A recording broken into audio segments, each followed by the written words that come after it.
Está neste momento a Ponte acuada. Time do Corinthians é goloso, vence por 2-0 e quer mais, se manda, vem pro jogo, chega Mosquito, entrou na área, pé direito, bateu, é gol!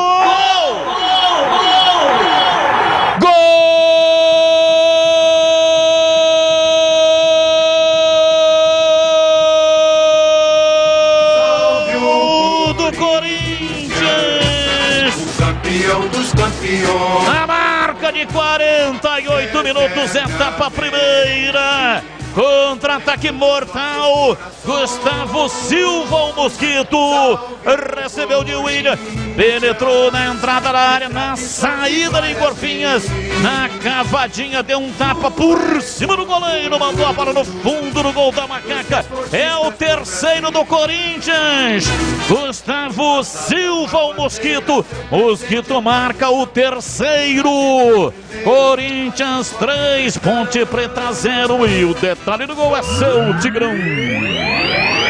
Morta fisicamente, a Ponte se curva a intensidade, a qualidade do Corinthians.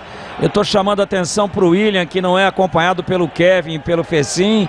Ele pegou na esquerda, veio por dentro, sem ser molestado, meteu uma bola no meio da defesa para que Gustavo Mosquito disputasse corrida com o pesado Fabrício. Aí não tem jeito.